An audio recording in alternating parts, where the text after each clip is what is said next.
Greetings to you all in the name of Jesus Christ. இயேசுவின் நாமத்தினால இந்த video மூலமாக எங்களை சந்திக்கிறதுல மிகுந்த மகிழ்ச்சி அடைகிறேன்.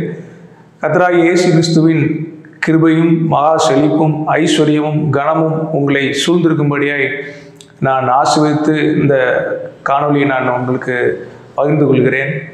இயேசுவின் நாமத்தினாலே நான் உங்களை ஆசீர்வதித்து ஜெபிக்கிற ஒவ்வொரு வார்த்தைகளும் நிச்சயமாகவே அது நிறைவேறுதுன்னு சொல்லி நான் அநேக டெஸ்டிமோனிஸை கேட்டுக்கிட்டு இருக்கிறேன்.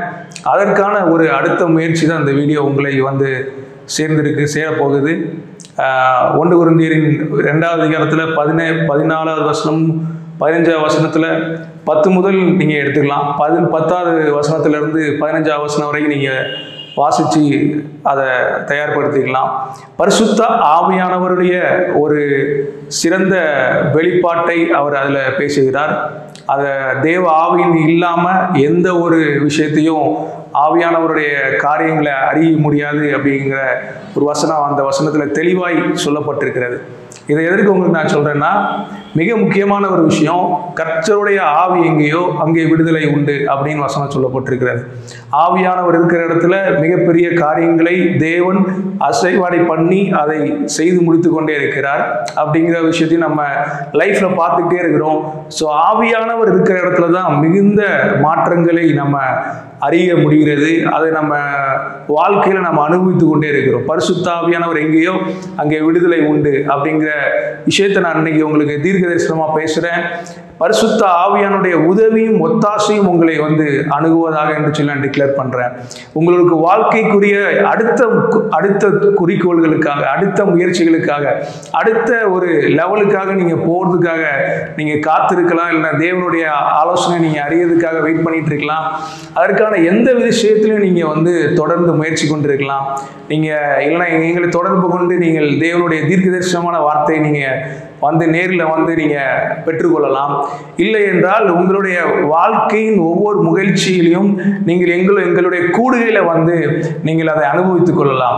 ஆனால் பரிசுத்த ஆவியானவர் உங்கள் மீது அசைவாட பண்ணினார் என்றால், பரிசுத்த ஆவியானவர் உங்கள் மீது ஊற்றப்பட பண்ணினார் என்றால் உங்களுடைய வாழ்க்கை மிக துரிதமாய் மாற்றங்களை உண்டு பண்ண வல்லதா இருக்கிறது. ஏன்னா ஆவியானவருடைய செயலே அதுதான். மாற்றங்களை எளிதாய் உங்களிடத்தில் கொண்டு வர அவருடைய வல்லமை மிகவும் உதவியா இருக்கிறது.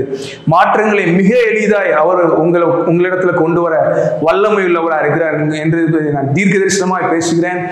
இன்னைக்கு இருக்கிற காலகட்டங்களிலும் சூழ்நிலைகளையும் மனிதனுடைய ஒரு எண்ணங்கள்லேயே மிக துரிதமான மாற்றங்களை உண்டு பண்ண முடிகிறது.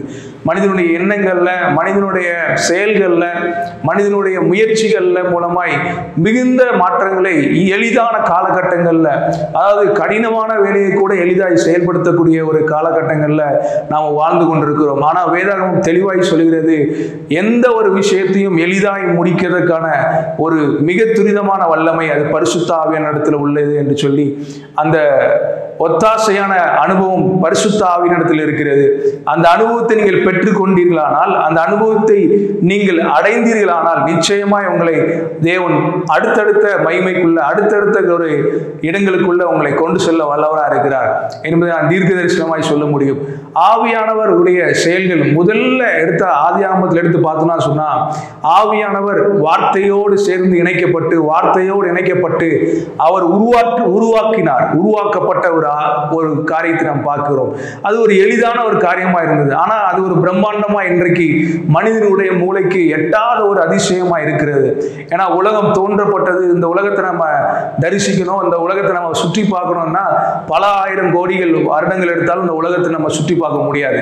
ஏன்னா அவ்வளவு ஆச்சரியமான காரியங்களும் அந்த அவ்வளவு முயற்சிகளும் அந்த இடத்துல அடங்கி இருக்கிறது.